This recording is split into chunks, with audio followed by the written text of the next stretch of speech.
أما بعد فأعوذ بالله من الشيطان الرجيم ولكل أمة جعلنا منسكا ليذكروا اسم الله على ما رزقهم من بهيمة الأنعام وإلهكم إله واحد فاسلموا وإلهكم إله واحد فأسلموا وبشر المخبتين.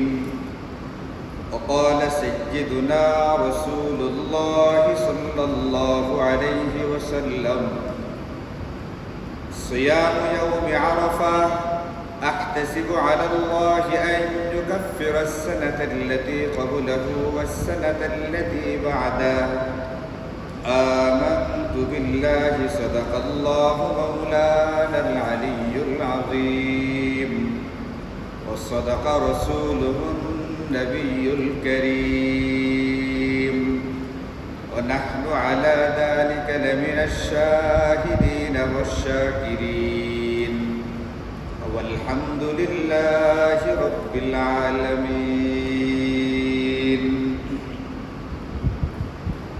اللهم صل على محمد وعلى آل محمد كما صليت على إبراهيم وعلى آل إبراهيم إنك حميد مجيد.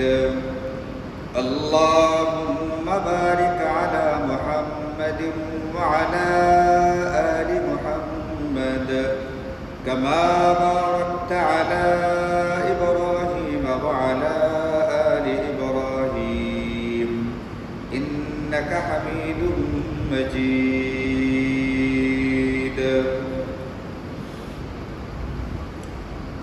الحمد لله আল্লাহ পাকের অশেষ মেহেরবানি আর দয়াতে আমরা জিলহজের মহাবরকতপূর্ণ প্রথম দশক অতিক্রম করছি। এই জিলহজ মাসের প্রথম দশকের গুরুত্বপূর্ণ আমলগুলো নিয়ে আমাদের আলোচনা চলছে। ইতোমধ্যে বেশ কিছু বিষয় নিয়ে আলোচনা হয়ে গেছে, যেমন জিলহজের প্রথম এবং প্রধান আমল হচ্ছে হজ, যেটা ফরজ, এই সংক্রান্ত আলোচনা হয়েছে। দ্বিতীয় গুরুত্বপূর্ণ আমল হচ্ছে কুরবানি, যেটা ওয়াজিব, এই সংক্রান্ত মোটামুটি মৌলিক আলোচনা হয়ে গেছে। এরপরে জিলহজের প্রথম দশকের আমল চাঁদ দেখা, নখ, চুল, গোফ ইত্যাদি চাঁদ ওঠার আগে এইগুলো কেটে পরবর্তীতে কুরবানি করার আগ পর্যন্ত না কাটা, প্রথম দশকের রোজাগুলো রাখা এবং বেশি বেশি পরিমাণে তাসবিহ, তাহলিল ইত্যাদিগুলো করতে থাকা, এইগুলো নিয়ে আমাদের ইতোমধ্যে আলোচনা হয়ে গেছে। আজকে আল্লাহ পাকের তৌফিকে আরো কয়েকটা বিষয় আলোচনা করা হবে। এর মধ্যে সামনে যে 9 তারিখ যেটা আসতেছে জিলহজ মাসের 9 তারিখটা হবে আগামী বুধবার। আমরা জানি যে এবছর আমাদের বাংলাদেশ যে অঞ্চলটা, এই অঞ্চলে ঈদুল আজহা উদযাপিত হবে আগামী বৃহস্পতিবার। আর ঈদুল আজহা যে তারিখে হয়ে থাকে এটাকে বলা হয়ে থাকে জিলহজের 10 তারিখ বা ইয়াউমুন নাহার। নাহারের দিন মানে জিলহজের 10 তারিখ। তো এটা যদি বৃহস্পতিবার হয়ে থাকে, আমাদের এই অঞ্চলে আরাফার দিবস হবে তার আগের দিন বুধবার। আরাফার যে দিনটা অর্থাৎ জিলহজের 9 তারিখ, আরাফার দিন এটা একটা পরিভাষা। এটা যে অঞ্চলে, যে এলাকাতে জিলহজের 9 তারিখ অনুষ্ঠিত হবে, ওটা ওই এলাকার ওই অঞ্চলের জন্য আরাফার দিন। তা আমাদের দেশের এই বছর আরাফার দিনটা হবে ইনশাআল্লাহ আগামী বুধবার 9 জিলহজ। যেটা এই 9 জিলহজে গুরুত্বপূর্ণ 3টা আমল আছে।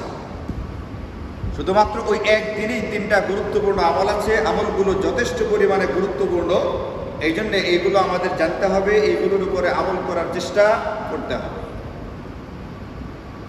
আরাফার দিন জিলহজের 9 তারিখে আমাদের জন্য যে আমলগুলো করতে হবে তার ভিতরে 1 নম্বর আমলটা হচ্ছে এটা,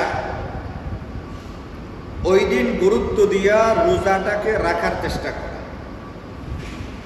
গত আলোচনা অনুযায়ী জিলহজের প্রথম 9 দিনই রোজা রাখা উচিত। অনেকেই আলহামদুলিল্লাহ রাখছেনও, অনেকের দ্বারা বিভিন্ন কারণে রাখা সম্ভব হচ্ছে না। যারা এই প্রথম 8 দিন রাখছি বা না রাখছি উভয় প্রকারের জন্যে অতি গুরুত্বপূর্ণ একটি ব্যাপার হচ্ছে জিলহজের 9 তারিখে রোজা রাখা, যেটাকে আরাফার দিনের রোজা বলা হয়ে থাকে। রোজার ব্যাপারে হযরত রাসূল আরবি সাল্লাল্লাহু আলাইহি ওয়াসাল্লাম হাদিসে পাকের মধ্যে বলেন যে জিলহজ মাসের 9 তারিখের যে রোজাটা, এই রোজাটা এতটাই ফজিলতের যে সিয়াম ইয়াউমি আরাফা আহতাসিবু আলাল্লাহি, আমি আল্লাহর কাছে আশা করি এটা যে ব্যক্তি এই জিলহজের 9 তারিখের রোজাটা রাখবে, আই ইউকাফফিরাস সানাতাল্লাতী ক্বাবলাহু ওয়াস সানাতাল্লাতী বা'দাহু, আল্লাহ পাক ওই রোজাদারের আগে পরের 2 বছরের গুনাহ, এক হাদিসে পাকের মধ্যে আছে গুফিরা লাহু সানাতাইনে মুতাতাবিআতাইনে, অর্থাৎ ওই ব্যক্তির টানা 2 বছরের গুনাহ খাতা আল্লাহ মাফ করে দিবেন। এই কারণে আমাদেরকে আরাফার দিনের অর্থাৎ জিলহজ মাসের 9 তারিখের যে রোজাটা, এই রোজাটাকে গুরুত্ব দিয়ে রাখার চেষ্টা করতে হবে। আমরা নিজেরাও রাখার চেষ্টা করি, ঘরের মা বোনদেরকে বলে তাদেরকেও রাখানোর চেষ্টা করি। আল্লাহ তাআলা আমাদেরকে তৌফিক দান করুন।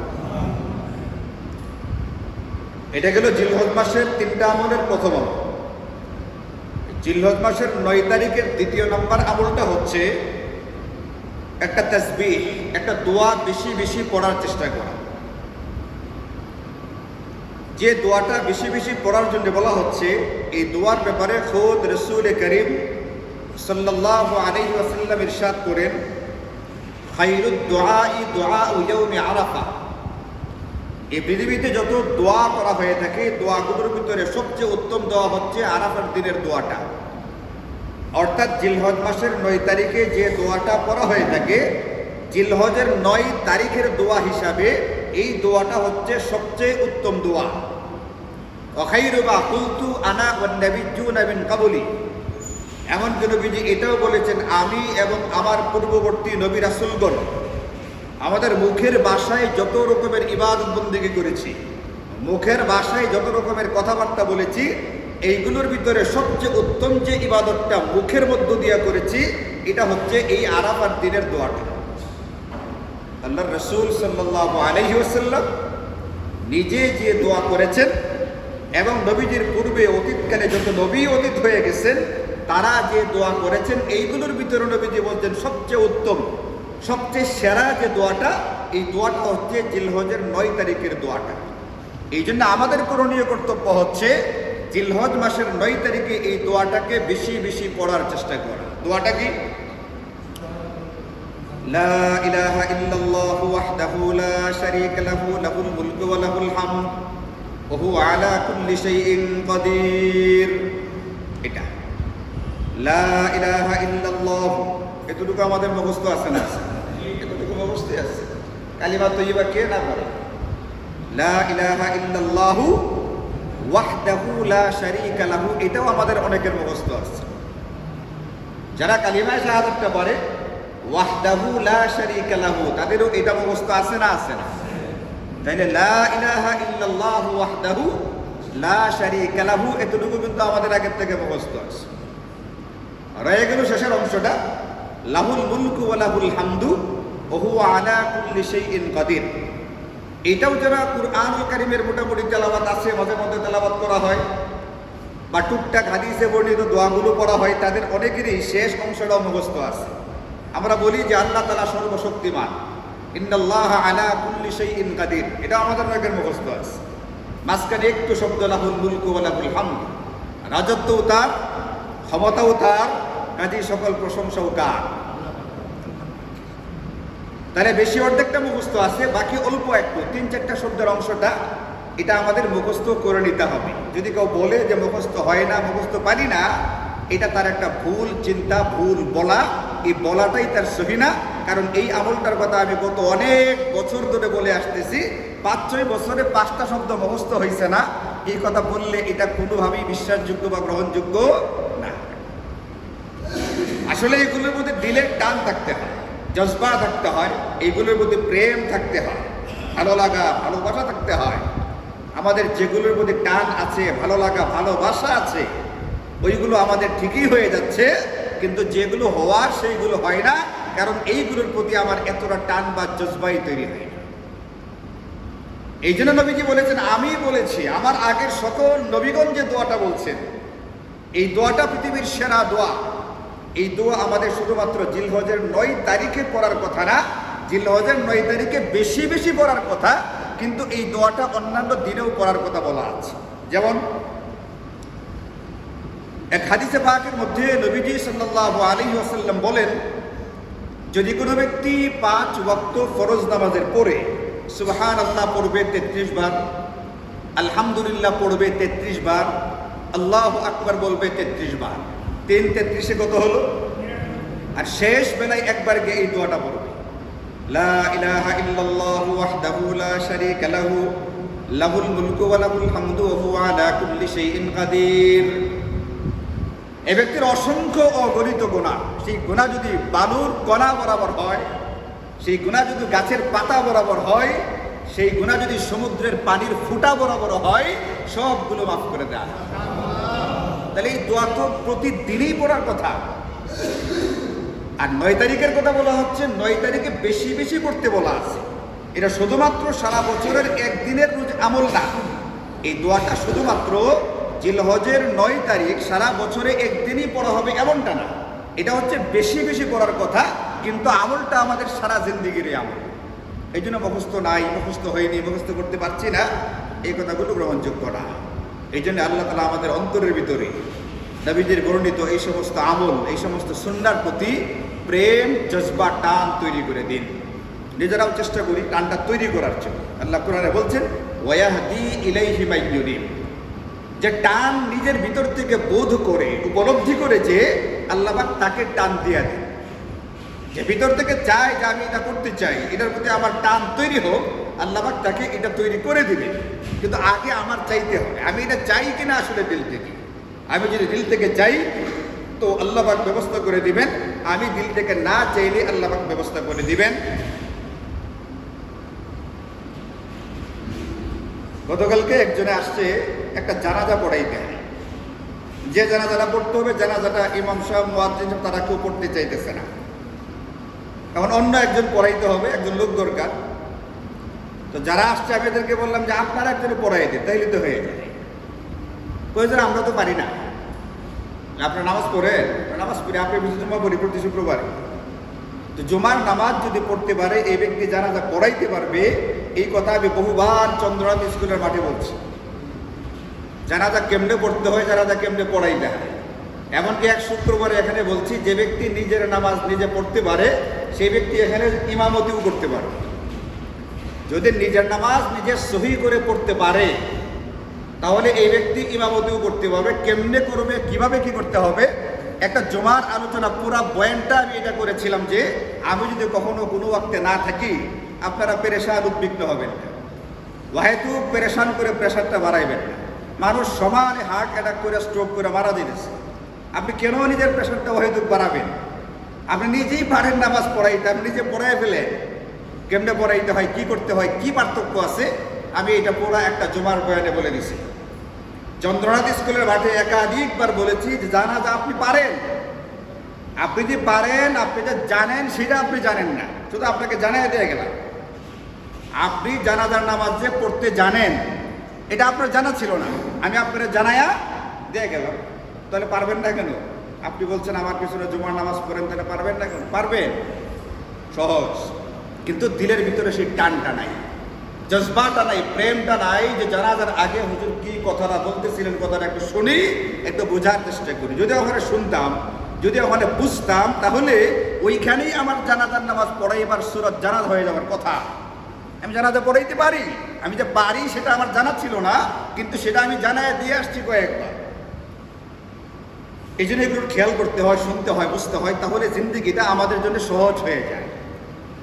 কুরআনুল কারীমের একাধিক আয়াতের মধ্যে নবীজি সাল্লাল্লাহু আলাইহি ওয়াসাল্লাম অসংখ্য হাদিসে পাকের মধ্যে আমাদেরকে বলছেন এটা আমাদের দ্বীন-এ ইসলাম অতি সহজ একটা ব্যাপার। আমাদের দ্বীন এটা অতি সহজ একটা ব্যাপার, কিন্তু এটাকে জটিল বা কঠিন করেছি আমরা। মনে করছে জানাজা পড়াইতে হবে, না জানি এটার ভিতরে কি কি আছে। গত কিছুদিন আগে কুনিয়াতে গেলাম একটা জানাজা পড়তে, কুনিয়াতে, একটা গ্রাম আছে না এইদিকে। তো জানাজার আগের মাইয়িতের যারা ওলি মাইয়িতের যারা গার্ডিয়ান তারা বলছে কিছু কথা বলবার জন্য, তো ওখানে কিছু কথা বললাম। কথা বলতে গিয়া একবারে শেষ পর্যায়ে এই কথাটা বলছিলাম যে আপনারা জানাজা কিভাবে পড়তে হয় জানেন? সবার মুখ বন্ধ। তো আমি বলছিলাম জানাজা আসলে এইটা। এবার বললেন আপনারা জানেন না। তারা বলছে জানেন। এরপরে জানাজা পড়ে চলে আসছে। কয়েকদিন পরে ওই এলাকার একজন আমাকে বলতেছে, হুজুর আপনি যে শেষ কথাটা বলছিলেন, এখানকার অনেক মানুষ জীবনে প্রথম এই কথাটা শুনছে এবং সে জানে যে সে জানাজা জানে। সে যে জানাজা জানে এটা তার জানাই ছিল না, এই দিন প্রথম আপনার কাছ থেকে জানছে। এমনকি ওটা একটা মাদ্রাসা, যেখানে জানাজাটা হয়েছিল একটা মাদ্রাসা, ওই মাদ্রাসার এক শিক্ষক পর্যন্ত বলছে যে আসলে জানাজাটা এত সহজ এটা আমার জানা ছিল না। কি আর শিক্ষক? মাদ্রাসার শিক্ষক। এখন যারা বলছে যে সহজ, তারা হয়তো বা কথাটা গুরুত্ব দিয়ে শুনছিল, এই জন্য বুঝছে যে জানাজাটা আমি জানি। বাকি আমি জানতাম যে সেটা আমার জানা ছিল না, এখন তারা জানছে। এ কথা বারবার আমি বলছি স্কুলের মাঠে, জানাজা আমরা পারি সবাই। যদি কেউ ফরজ নামাজগুলো পারে তাহলে জানাজাও পারে। অসুবিধাটা কোথায়? সে টানটা নাই। এই কারণে জিলহজের 9 তারিখের যে দোয়াটা, এই দোয়াটার কথা কিন্তু আমি আজকে প্রথম আলোচনা করতেছি, ব্যাপারটা এরকম না। এই দোয়াটার আলোচনা গত বছরের পর বছর ধরে করা হইতেছে। আমার 14 বছর গিয়ে 15 বছর চলছে আলহামদুলিল্লাহ। আপনাদের মহব্বতে, আপনাদের টানে, আপনাদের ভালোবাসায়, আপনাদের ভক্তি শ্রদ্ধাতে আমার প্রতি আবার টানটা আছে। আপনাদের 2-1টা ব্যতিক্রম থাকলেও 99%-এর টান বা প্রেম, ভক্তি, শ্রদ্ধা এটা আছে। এই কারণে তো এখনো রয়ে গেছে 14 বছরের উপরে, তাই না? উজ্জ্বল ভাই টান আছে না? টান আছে বলেই তো রয়ে গেছে 14 বছরের উপরে। এই টানটা ওই দোয়াটার প্রতি লাগবে। নবীজির শেখানো এই দোয়াটা, লা ইলাহা ইল্লাল্লাহু ওয়াহদাহু লা শারীকা লাহু লাহুল মুলকু ওয়া লাহুল হামদু ওয়া হুয়া আলা কুল্লি শাইইন কাদির। এর বেশিরভাগ অংশ আমাদের মুখস্থ আছে। 2-1টা শব্দ খালি একটু নতুন করে তরতিবটা দিয়ে নিতে হবে, তাহলে হয়ে যাবে ইনশাআল্লাহ। এটা হচ্ছে আরাফার দিনের জিলহজের 9 তারিখের আমাদের জন্য দ্বিতীয় কর্তব্য এবং করণীয় আমল। আল্লাহ তাআলা আমাদেরকে এটা মুখস্থ করে, এখনো 2-3 দিন সময় বাকি আছে, এর আগেই মুখস্থ করে এটার জন্য প্রস্তুতি নেওয়ার তৌফিক দান করুন। এবং এই আমলটা দৈনিক 1-2 বার পড়া উচিত। এই দোয়াটার ব্যাপারে এমনও আছে, যখন কোনো ব্যক্তি এই আমলটা গুরুত্ব দিয়ে করে, তো নবীজি বলেন যে ফেরেশতারা এই দোয়াটার বদলা বা বিনিময় লিখতে লিখতে ক্লান্ত হয়ে যায়। এত গুরুত্বপূর্ণ আমল, কারণ এটার ভিতরে আল্লাহ পাকের ওয়াহদানিয়ত বা একত্ববাদের কথা আছে, আল্লাহ পাকের বরত্বের কথা আছে, আল্লাহ পাকের প্রশংসার কথা আছে। আল্লাহ পাক যে গোটা সাম্রাজ্য, গোটা পৃথিবীর মালিক, এই স্বীকারোক্তি এই দোয়াটার ভিতরে আছে। আল্লাহুস সামাদু লাম ইয়ালিদ ওয়া লাম ইউলাদ ওয়া লাম ইয়াকুল লাহু কুফুয়ান আহাদ। এই বক্তব্যটা এই দোয়াটার ভিতরে আছে। এই জন্য অতি দ্রুত মুখস্থ করা চাই। এবং ওই যে আমরা তাসবিহগুলো পড়ি, অনেকের 5 ওয়াক্ত নামাজের পরে পড়া হয় না, কিন্তু ফজর আর আসরের পরে কিন্তু অনেকেরই পড়া হয় এটা। বিশেষ করে যারা নামাজ গুরুত্ব দিয়ে পড়ে, তাদের কিন্তু ফজর আর আসরের পরে আমরা এই তাসবিহগুলো পড়ি। সুবহানাল্লাহ, আলহামদুলিল্লাহ, আল্লাহু আকবার 33 করে 3, 33, 99 পড়া হবে। 100তম বারে এই দোয়াটাকে পড়ে ফেলার চেষ্টা করতে হবে। এটা দিনের বেলারও আমল, সারা জিন্দেগিরও আমল, জিলহজের 9 তারিখেরও আমল। আল্লাহ তাআলা আমাদেরকে তৌফিক দান। জিলহজ মাসের 9 তারিখ থেকে আরেকটা আমল করতে হবে, তবে শুধুমাত্র এটা ওই দিনের একদিনের না, ওই দিন শুরু হবে, টানা 5 দিন পর্যন্ত আমলটা করে যেতে হবে।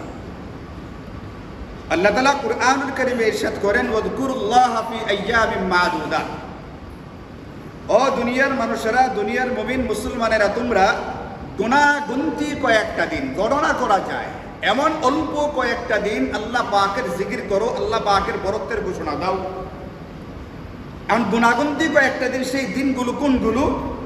এই ব্যাপারে সর্বকালের সর্বশ্রেষ্ঠ মুফাসসিরে কুরআন সাহাবিয়া রাসূল হযরত আব্দুল্লাহ ইবনে আব্বাস রাদিয়াল্লাহু আনহুমা বলছেন, আল আইয়ামুল মা'দুদাত আইয়ামু তাকবীরিত তাশরীক।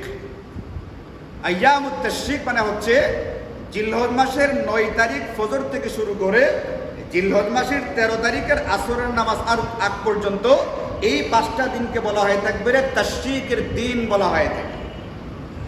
তাশরীকের দিন, এই 5 দিন 23 ওয়াক্ত নামাজের পরে শেষ দিন মাগরিব আর এশা লাগবে না।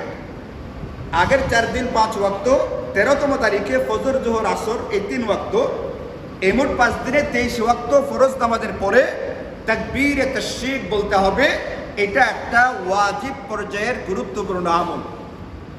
কুরবানিটা যে পরিমাণ গুরুত্ব দিয়ে আরো আদায় করা হয়ে থাকে, যেহেতু একটা ওয়াজিব আমল, ঈদের নামাজটা যে পরিমাণ গুরুত্ব দিয়ে আদায় করা হয়ে থাকে, এই তাকবীরে তাশরিকের আমলটা 5 দিন প্রতি ফরজ নামাজের পরে ঠিক সেই পরিমাণ গুরুত্ব দিয়ে পালন করতে হবে। কারণ কুরবানির বিধানটা ওয়াজিব, তাকবীরে তাশরিকের বিধানটা ওয়াজিব। ঈদুল আজহার নামাজটা এটা ওয়াজিব, তাকবীরে তাশরিকের বিধানটা ওয়াজিব। সুতরাং তিনোটা যেহেতু ওয়াজিব পর্যায়ের আমল, তিনোটার প্রতি মুমিন মুসলমান হয়ে থাকলে সমান তালে গুরুত্ব দিতে হবে এবং গুরুত্ব দিয়ে আমলটাকে করার চেষ্টা করতে হবে। তাকবীরে তাশরিক কি জিনিস? এটা আল্লাহু আকবার, আল্লাহু আকবার, লা ইলাহা ইল্লাল্লাহু আল্লাহু আকবার ওয়ালিল্লাহিল হামদ। এটাকে আমরা পারি না? পারি না। আল্লাহু আকবার কে না পারে? লা ইলাহা ইল্লাল্লাহ কে না পারে? আল্লাহু আকবার, শেষে খালি ওয়ালিল্লাহিল হামদ। এটা কারো কাছে নতুন মনে হইতে থাকে, মনে হইতে পারে, কিন্তু বাস্তবে নতুন না। 30, 35, 40, 50, 55, 60 বছর ধরে এই তাকবীর শোনা হইতেছে। এরপরেও যদি কেউ বলে না হুজুর আমার কাছে নতুন লাগতেছে, এটা শত আফসোসের কথা, শত দুঃখের কথা হবে। এই কারণে এটা বলবার সুযোগ নেই যে এটা নতুন লাগতেছে। এই তাকবীর সবার মুখস্থ থাকার কথা। এই তাকবীরটাকে বলবার জন্য আল্লাহ তাআলা কুরআনুল কারীমে একাধিক আয়াতে কারিমাতে বলছেন, ওয়াযকুরুল্লাহ ফি আইয়ামিন মা'দুদাত। ওই নির্ধারিত গোনাগুনতির কয়েকটা দিনের ভিতরে তোমরা আল্লাহ পাকের কুদরতের বরত্বের ঘোষণা দাও। আল্লাহু আকবার, লা ইলাহা ইল্লাল্লাহু আল্লাহু আকবার ওয়ালিল্লাহিল হামদ। এটা বলার মধ্য দিয়া এই জন্য ইয়াউমে আরাফা অর্থাৎ জিলহজের 9 তারিখের তৃতীয় গুরুত্বপূর্ণ আমলটা হচ্ছে তাকবীরে তাশরিকের আমল। ইনশাআল্লাহ এটা আমরা জিলহজের 9 তারিখ ফজর থেকে, ফজরের নামাজের পরে বিলম্ব না করে, এটা পড়ার মাসালাটা হচ্ছে বিলম্ব না করে এই তাকবীরটা পড়া একবার ওয়াজিব, একবারই করতে হবে, একবার পড়াই ওয়াজিব। নারী পুরুষ সবাই পড়বে, মুসাফির বা মুকিম সেও পড়বে, একাকে নামাজ পড়লেও পড়বে, জামাতের সাথে নামাজ পড়লেও পড়বে।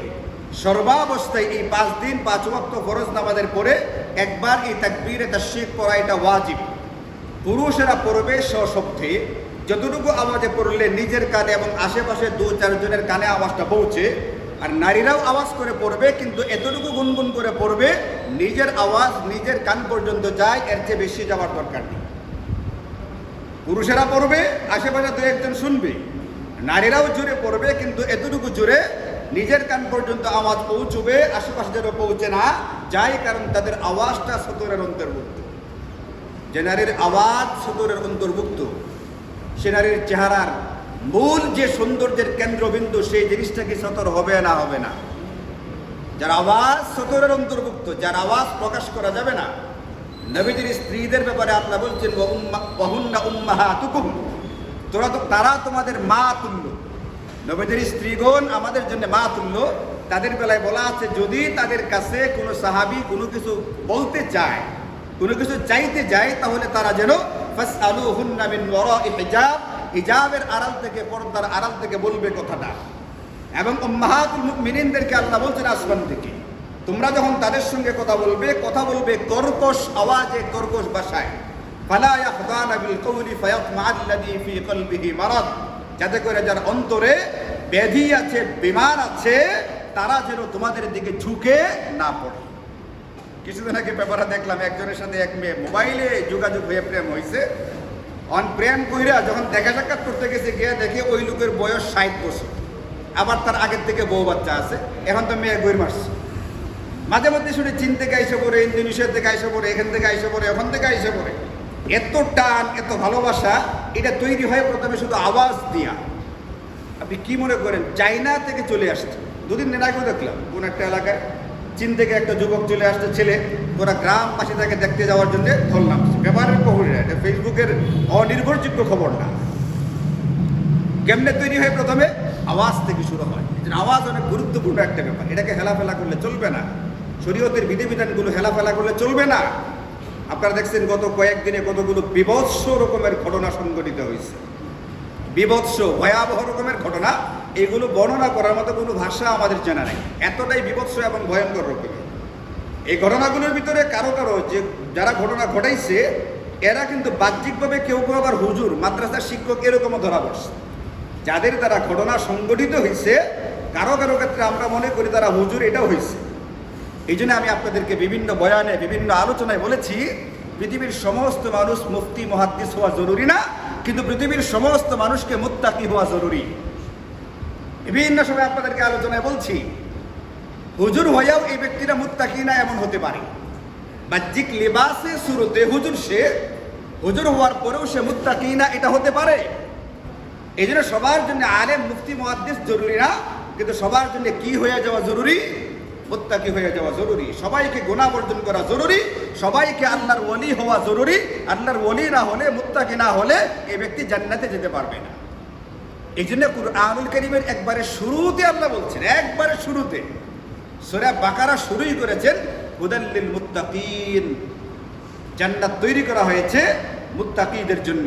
এ কোরআন রাস্তা দেখাবে মুত্তাকিদের জন্য, যার ভিতরে তাকওয়ার ব্যাপারটা আছে, যার ভিতরে গুনাহকে ছেড়ে দেওয়ার মতো একটা মানসিকতা আছে, এই ব্যক্তির জন্য জান্নাত। আল্লাহ বলেন নাই যে উইদ্দাতিল জান্নাতুল লিল উলামা, উইদ্দাতিল জান্নাতুল লিল মুহাদ্দিসিন, উইদ্দাতিল জান্নাতুল লিল পাঞ্জাবিওয়ালা, বড় পাঞ্জাবিওয়ালাদের জন্য জান্নাত, এটা কিন্তু আল্লাহ বলেন নাই। আল্লাহ বলছেন জান্নাত কাদের জন্য? যার ভিতরে গুনাহ ছেড়ে দেওয়ার মানসিকতা আছে তার জন্য। এই জন্য পৃথিবীর প্রত্যেকটা মানুষকে মুত্তাকি হওয়া জরুরি, প্রত্যেকটা মানুষকে আলেম হয়ে যাওয়াটা কি না জরুরি? জরুরি না, এবং সেটা সম্ভবও না।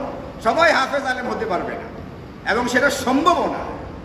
এই জন্যে আলেম মুত্তাকি এই দুটার ভিতরে পার্থক্য আছে। আলেমটা সবাই হতে পারবে না, হওয়া জরুরিও না, কিন্তু মুত্তাকি সবাইকে হতে হবে, এবং সেটা সবার জন্য সম্ভব। আলেম হওয়া সবার জন্য সম্ভবও না, কিন্তু মুত্তাকি হওয়া যারা সবার জন্য সম্ভব। এটা সবাইকে হতেই হবে, না হলে কোনো উপায় নেই। এই কারণে মেরে ভাইও আমাদের করণীয় হচ্ছে, কর্তব্য হচ্ছে, শরীয়তের বিধি বিধানগুলোকে হেলাফেলা করা যাবে না। শরীয়তের প্রত্যেকটা বিধান যা আমাদেরকে দেওয়া হয়েছে, এই বিধানগুলো আমাদেরকে দেওয়া হয়েছে এইগুলোর উপরে যথাযথ গুরুত্ব দিয়ে আমল করবার জন্য। আমি কিছুদিন আগে একটা বয়ানের ভিতরে এখানে বলে ফেলছিলাম, এটা বলে ফেলছিলাম মানে জেনে শুনেই বলেছিলাম, 7-8 বছর 6-7 বছরের বাচ্চাদের, ছেলে বাচ্চাদের গালে মুখে হাত দেওয়া যাবে না, বাবা চাচা তারা কেউ চুম্বন করতে পারবে না। এটা নিয়ে একজন আপত্তি করে তারপর আমাকে বলছে, এটা কি বললেন আপনি? আমি কি আদরও করতে পারবো না? তা আদর করতে গিয়ে কি হইতেছে গত কয়েকদিনের পেপার পত্রিকাগুলো পড়ে দেখে। আদর করতে গিয়ে যে কি হচ্ছে, তারা তো প্রথমে ঢুকছে কি বইলেই, আদরের কথা বলেই তো ঢুকতেছে। আদরের কথা বলে ঢুকে এরপরে যে ঘটনাগুলো ঘটাচ্ছে, নারকীয় তাণ্ডব এইগুলো ঘটাচ্ছে, বিভৎস, এবং এইগুলো সুস্থ কোনো মানুষ, কি সাধারণ বিবেকের কোনো মানুষ এই ঘটনা ঘটাইতে পারে না যেগুলো ঘটানো হচ্ছে। আমি বলছিলাম শরীয়তের মাসালা, আর সেই লোকের আপত্তি হইল, হুজুর আমরা কি বাচ্চাদেরকে আদরও করতে পারবো না? এরা তো কি করতেছে, আদরই করতেছে। আদর করতে গিয়ে পরে কি হচ্ছে? এই জন্য শরীয়তের বুঝের চেয়ে নিজের বুঝটাকে বেশি গুরুত্ব দেওয়া যাবে না। মনে রাখতে হবে, আমার বুঝ, আমার জ্ঞান, আমার বিবেচনা সব সময় শরীয়তের সামনে অসম্পূর্ণ বুঝ। সবচেয়ে বিশুদ্ধ বুঝ হচ্ছে একমাত্র কার? আল্লাহ পাক। এই জন্য কোরআন এবং সুন্নাহর যে বিধানগুলো, এই বিধানগুলো একেবারে লা রাইবা ফিহি, আল্লাহ পাক কুরআনুল কারীমে চ্যালেঞ্জ ছুড়ে দিয়ে বলছেন, এইগুলো যে মুমিন জাতির জন্য, গোটা পৃথিবীর জন্য কল্যাণের, এটা নিয়ে কোনো রকমের সন্দেহ নেই। কিন্তু অন্য যে আইনই করবেন, এটার ভিতরে সব সময় কল্যাণ হবে না। যে মেয়েটাকে বিভৎসভাবে হত্যা করা হয়েছে পরশুদিন, তার বিচার চাওয়া হয়েছে। বিচার চাওয়ার পরে কের কাছে আটকা? সাংবিধানিক প্রতিষ্ঠান, আমাদের আইন, আমাদের এটা, আমাদের সেটা, আগে ডিএনএ টেস্ট লাগবে, এটা লাগবে, ওটা লাগবে। অপরাধী নিজে অপরাধ স্বীকার করে ফেলছে, এবং এখানে যথেষ্ট পরিমাণে আলামত ইত্যাদি পাওয়াও গেছে যে কার দ্বারা কি হয়েছে না হয়েছে। এরপরেও হয় এটা 10 দিনের রিমান্ড। কয়দিন? এর মানে আসামির শাস্তিটা কমপক্ষে 10 দিন হচ্ছে না, এটাকে নিশ্চিত হওয়া গেছে না, গেছে না। একজন খুনি যখন কাউকে খুন করে, ওই খুনির শাস্তি হচ্ছে তাকে সমতার ভিত্তিতে রাষ্ট্র তাকে হত্যা করবে, ফাঁসির দণ্ডে দণ্ডিত করবে। কিন্তু রাষ্ট্র যখন তাকে 10 দিনের জন্য রিমান্ড দেয়, এর মানে এতটুকু নিশ্চিত হওয়া গেছে এই 10 দিন তাকে ফাঁসিতে কি করা হচ্ছে না, ঝোলানো হচ্ছে না। তাহলে সে 10 দিন পৃথিবীতে বাঁচবে, এর গ্যারেন্টি পাইছে না? পাইছে না, গ্যারেন্টি পেয়ে গেছে। রিমান্ডের নামে তাকে 10 দিন অন্তত দুনিয়াতে বাঁচিয়ে রাখা হবে, এই নিরাপত্তা তাকে দেওয়া হয়েছে, সে রিমান্ডে আছে। এরপরে 2 পক্ষের উকিল যারা করবে, তারিখের পর তারিখ করবে, এটা হবে সেটা হবে, করতে করতে 5 বছর, 10 বছর, 15 বছর, 20 বছর, 25 বছর পরে গিয়া চূড়ান্ত রায় হবে রাষ্ট্রপতির হা বা নার মাধ্যমে। এরপরে যখন বিচার কার্যকর করা হবে, ততদিনই এমনও হতে পারে এই বাচ্চার বাবা, যিনি এখন বৃদ্ধ, তিনি তার সন্তানের বিচারটা কি করতে পারলেন না, দেখে যেতে পারলেন। রসু একটা সিরিয়াল কিলার ছিল, রসু ডাকাত। আরো 25 বছর না কত বছর আগে, নাকি 11 বছর, মানে এই ঘটনার পরে ওইটা উঠে বের করা হয়েছে। সিরিয়াল কিলার, তারাই বলতেছে সিরিয়াল কিলার, একটা দুইটা হত্যা করেন নাই, টানা অনেকগুলো হত্যা করছে, 11টা না কয়টা, এবং সেটা প্রমাণ হয়ে গেছে। কিন্তু ওই যে বিচারের নামে বছরের পর বছর ওই ব্যক্তি জেলখানায় নিরাপদে জীবনযাপন করতেছে। পার্থক্য এতটুকু, আমরা জেলখানার বাইরে, সে খালি কোথায়, আমরা খাইতে হয় রিক্সা চালাইয়া, ভ্যান চালাইয়া, দিন মজুরি কইরা, সারাদিন খাটাখাটনি কইরা, এরপর আমাদের খাবার জুটে, আর তারা জেলখানায় ফ্রিতে কয়বার খাইতেছে, 2 বার না 3 বার। ঈদের দিন ঈদুল ভর্তার রুটি দিবে, পোলাও গোস্ত দিবে, ফ্রি খাইতেছে বছরের পর বছর। এই জন্য ইসলামী যে আইনগুলো আছে, কোরআন সুন্নাহর যে বিধানগুলো আছে, এগুলো সব সময়ের জন্য মনে রাখতে হবে। আল্লাহ বলছেন যে আমি বায়্যানাহু লিন-নাসি ফিল কিতাব, কিতাবে যে আমি বিধানগুলো বর্ণনা করে দিয়েছি, এই সবগুলো সব সময়ের জন্য, সর্বকালের জন্য, মানব জাতির জন্য কল্যাণের। এই জন্য আমাদেরকে যদি রাষ্ট্রীয় কোনো সীমাবদ্ধতা থাকে, রাষ্ট্রের দায়িত্বে যারা থাকে, তাদের উচিত শরিয়া আইনটা কিভাবে কার্যকর করা যায় এই ব্যাপারে ফিকির করা। এখন যারা ক্ষমতায় আছে, এটা ঠিক, তারা হুট করে ইচ্ছা করলে কি করতে পারবে, কোরআনের আইনটা বিচার করতে পারবে না, তাদেরও একটা সীমাবদ্ধতা আছে। কিন্তু যারা ক্ষমতায় গেছে, তারা তো ইচ্ছা করলে আস্তে আস্তে কি করতে পারে, এই ব্যাপারটাকে একটা মানে রাষ্ট্রীয় আইনের ভিতরেও তো নিয়ে আসতে পারে। ঠিক আছে, রাষ্ট্রীয়ভাবেই এটাকে স্বীকৃতি দেওয়া, আমরা কোরআন সুন্নাহর আইনটাকে বাস্তবায়ন দেবো, সেটা তো করতে পারি। এখন আছে একরকম আইন, আমরা আইনটাকে কোরআন সুন্নাহর যে আইনটা আছে মিলাই থেকে কোনটা অধিক উপকারী, যদি উপকারী হয় এটাকে রাষ্ট্রের আইন বানিয়ে ফেলি, তাহলে তো হয়ে যায়। কিন্তু এটাও তারা করবে না, এই বাহানা ওই বাহানা দিয়া বছরের পর বছর ঝুলতে থাকবে। এই জন্য প্রথমে কিন্তু ওই মেয়েটার বাবা বলছে আমি এই হত্যাকাণ্ডের বিচার চাই না, কারণ বিচার হয় না। এই ঘটনা ঘটছে, 2 দিন পর আরেকটা ঘটবে, আমার ঘটনা কই পড়ে যাবে, তলে তলে পড়ে যাবে। এই জন্য ইসলাম বলছে নারীরা তাকবীর তাশরিক করবে, কিন্তু আওয়াজটা এতটুকু হবে, নিজের কান পর্যন্ত পৌঁছবে, অন্য কোনো পুরুষের কান পর্যন্ত পৌঁছতে দেওয়া যাবে না। এটা অনেকে বললে অতি বাড়াবাড়ি করে হুজুররা পিছায় রাখে। তো তোমরা তো সামনে আগাইতে আগাইতে এই পরিমাণ আগাইছো, এখন 7 বছরের 4 বছরের মেয়ে বাচ্চারা, ছেলে বাচ্চারা পর্যন্ত কিনা নিরাপদ না, আমরা তো পিছাই রাখি। তোমরা আগাইতে আগাইতে কোন পর্যন্ত আগাইছো, গে বাহিনীর প্রধান সহকারে 4 জন গ্রেফতার কয়েকদিন আগে। সমকামীদের আন্দোলন যারা করে, পুরুষে পুরুষে অকাজ কুকাজ করবে, এদের 4 জনকে গ্রেফতার করছে। আগাইতে আগাইতে কোন পর্যন্ত আগাইছে বুঝছেন জিনিসটা? আর আমরা বললি আমরা খালি পিছন দিকে রাখি। আচ্ছা, আপনারা যারা এখানে আছেন, আপনারা বলেন, যদি কখনো কোরআন সুন্নাহর আইনকে আমাদের সংসদে পাশ করাইয়া এটাকে রাষ্ট্রীয় আইন বানাইতে চায়, আপনারা কি রাজি আছেন না রাজি আছেন? আল্লাহ তাআলা সবাইকে ওই সময় অটল থাকার তৌফিক দান করুন। সবসময় থাকে না, এই জন্য বললাম আল্লাহ অটল থাকার তৌফিক দান করুন। বহুবার শুনছি, আমি এখানে বয়ান করছি, একটা বাইরে, আরে হুজুরটা হুজুর কইবে, আচ্ছা কই এলাকা, আমরা করি, আর হুজুরটা হুজুর কইতে থাকো। কথাটাকে হাওয়ার উপরে দিয়ে উড়াই দিচ্ছে। কোরআন সুন্নাহর কথা হাওয়ার উপরে দেওয়া উড়াইয়া দেওয়ার মতো ব্যাপার না। মনে রাখতে হবে, মুসলমান থাকলে শুধুমাত্র মসজিদে এসে নামাজ পড়লে মুসলমান হয় না। নবীদের জামানায় কুখ্যাত মুনাফিকরা মসজিদে গিয়ে নামাজ পড়তো, এটা কি জান্নাতি? কুখ্যাত মুনাফিক নামাজ পড়লে কি হয়েছে? সে নামাজের প্রতি যেরকম টান বা জজবা থাকবে, কোরআন সুন্নাহর আইনগুলো বিধান, প্রত্যেকটা বিধানের প্রতি ওই পরিমাণ টান জজবা থাকতে হবে। ওটার উপরে মনে প্রাণে ঈমান রাখতে হবে। ঈমানে মুফাসসালের ভিতরে এটা বলে দেওয়া আছে, আমানতু বিল্লাহি ওয়া মালাইকাতিহি ওয়া কুতুবিহি, মানে শুধুমাত্র কিতাবের নামাজের বিধানটার উপরে আমল আনলে হবে না, শুধুমাত্র কিতাবের নামাজের বিধানটার উপরে ঈমান রাখলে হবে না। এই কিতাবের প্রত্যেকটা বিধানের উপরে, প্রত্যেকটা শব্দের উপরে ঈমান থাকলে তখন যে ব্যক্তি মুসলমান অথবা মুসলমানই না। একটা বিধানকে কেউ যদি অস্বীকার করে, সেই ব্যক্তি মুসলমান না। হুজুরটা হুজুর বলুক, আমরা করি। তাহলে আরাফার দিনে আমাদের 3টা গুরুত্বপূর্ণ আমল। 1 নম্বর ইনশাল্লাহ গুরুত্ব দেওয়া, রোজাটা রাখতে হবে। 9 তারিখে রোজাটা অন্তত। আরাফার দিন মানে কয় তারিখ? আরাফার দিন মানে কয় তারিখ? কোন দেশের 9 তারিখ? সৌদি আরবের না বাংলাদেশের? সৌদিরও না বাংলাদেশেরও না। যে যে এলাকাতে, যে অঞ্চলে থাকে, যে যে রাষ্ট্রে থাকবে, ওই রাষ্ট্রের যে 9 তারিখ এটাই হচ্ছে আরাফার দিন। আরাফার দিন একটা পরিভাষা, সুতরাং সৌদি আরবের সাথে আমাদের মিলাইলে চলবে না। আরাফার দিন একটা পরিভাষা, যেমন নাহারের দিন একটা পরিভাষা, ইয়াউমুন নাহারি, এটা একটা পরিভাষা। ইয়াউমুন নাহার মানে এই জিলহজ মাসের 10 তারিখ, আরাফার দিন মানে জিলহজ মাসের 9 তারিখ। যে অঞ্চলে, যে রাষ্ট্রে, যে এলাকাতে বসবাস করবে ওই রাষ্ট্র, ওই অঞ্চলের 9 তারিখ যেটা, এটাই আরাফার দিন। আরাফার দিনে আমাদের 3টা গুরুত্বপূর্ণ আমল গুরুত্ব দিয়ে রোজাটাকে রাখতে হবে।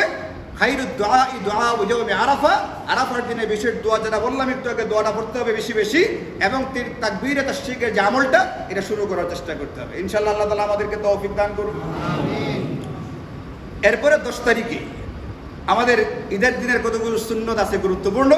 এই সুন্নতগুলিয়া ইনশাআল্লাহ আমি আগেও আলোচনা করেছি বিভিন্ন সময়, এগুলো বই পুস্তকে পাওয়া যায়। যেহেতু সময় চলে গেছে, এই সুন্নতগুলো দেখে এগুলোর উপরে আমল করার চেষ্টা করবেন ইনশাআল্লাহ। কুরবানির মৌলিক যে ব্যাপারটা, মৌলিক যে বিধানটা আলোচনা করে ফেলছি, কার উপরে ওয়াজিব, তার কি করা উচিত আলোচনা হয়ে গেছে গা। এখানে মোটা কিছু মাসালা আছে, যেমন পশু কয় রকমের হবে, 6 রকমের পশু কুরবানি করা যায়।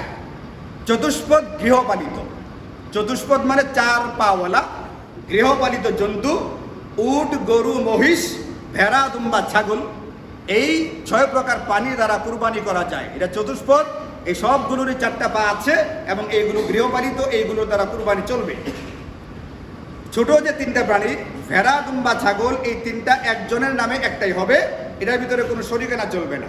বাকি প্রথম যে 3টা, উট, গরু, মহিষ, এই 3টার ভিতরে সর্বোচ্চ 7 জন ব্যক্তি বা 7 নাম শরিক হতে পারে। ইচ্ছা করলে 7 জন দিয়েও করা যাবে, এটা সর্বোচ্চ পরিমাণ। 7 জন জরুরি না, কমে যদি করতে চায় 2 জনে মিলে একটা গরু করে ফেলবে, কোনো অসুবিধা নেই। 3 জনে মিলে একটা গরু করে ফেলবে, কোনো অসুবিধা নেই, করতে পারে। আমরা এইভাবে এই গরুগুলোর ভিতরে শরিক হয়েও কুরবানি করতে পারি। শরিক হওয়ার ক্ষেত্রে আপনাদেরকে বলছিলাম, এটা আমি যাকে শরিক হিসেবে নিব তার ভিতরে 2টা জিনিস দেখে তারপরে নিতে হবে, তার ইখলাস ঠিকঠাক আছে কিনা, এবং 2 নাম্বার তার উপার্জনের অধিকাংশ উপার্জনটা হালাল কিনা। এই 2টা জিনিস দেখে তারপরে আপনি আপনার শরিক নেবেন। যারা শরিকানা কুরবানি করতে চায়, এখানে কোনো রকমের সংকীর্ণতা, সংকোচ, লজ্জা বোধ, বিবেচনা ছাড়াই কুরবানি করার পরে দাড়ি পাল্লা দিয়া মেপে তারপরে কুরবানির গোশতটাকে বন্টন করতে হবে। এখানে লজ্জা শরমের কোনো কিছু নাই, এটা শরীয়তের বিধান। শরিকানা কুরবানি হলে শরীরদের মাঝে এটা বন্টন করতে হবে ওজন করে, এটা একটা শরীয়তের বিধান। ওই বিধানের উপর আমল করতে গিয়ে আপনি বন্টন করবেন।